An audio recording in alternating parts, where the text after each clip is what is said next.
guys, welcome back to Bimmer Club. In this video I will be installing this set of Raceland coilovers on my 1 Series.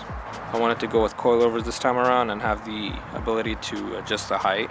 As I've seen a lot of these springs on the 1 Series, they tend to have a raked look and the rear usually sits higher than the front. So that is why I went with coilovers this time. And so Raceland sent me this kit here. The installment on these should be the same as on the E90s and E92s, as they do share the same coilovers.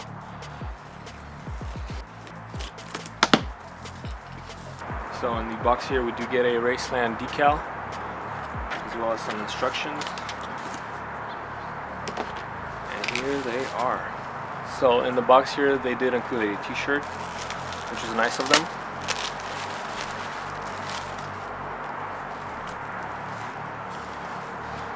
Oh yep, there it is. Shout out to Raceland.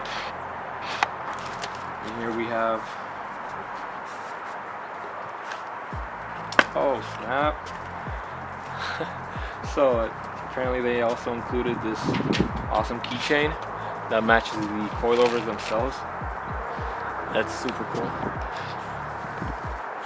You guys see that? So moving on, we do have some additional parts here,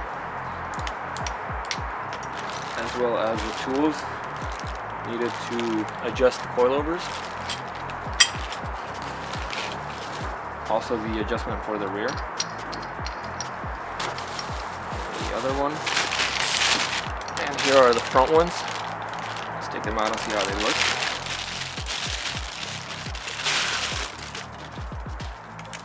Here's a closer look at the front coilover.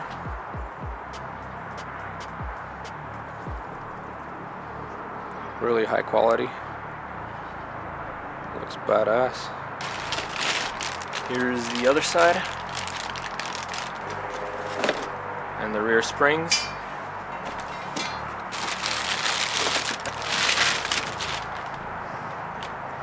Very nicely packaged. And here is another one. Oh yeah. So here's a closer look at everything that came with our package.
So it's the next day. I drove it for a while and I'm still letting it settle in, and then it'll need an alignment. It rides really well. It is slightly more firm than the M Sport suspension that was previously on here, but it did eliminate a whole lot of body roll. Also, usually with coilovers you do get some clunks and rattling, but I didn't experience that. So the way I have it set up, the rear is bottomed out, and in the front I do have the option to go a bit lower, but this is fine for me. So yeah, that's the Raceland coilovers. I think they're great for daily driving, and at this price you really can't beat it. Also, if you guys made it this far, I am doing a giveaway for 2 of these custom trunk emblems. To enter, all you guys need to do is comment below N54 emblem or N55, and I will be announcing the winners in the next video. So thank you for watching, and I'll see you guys next time.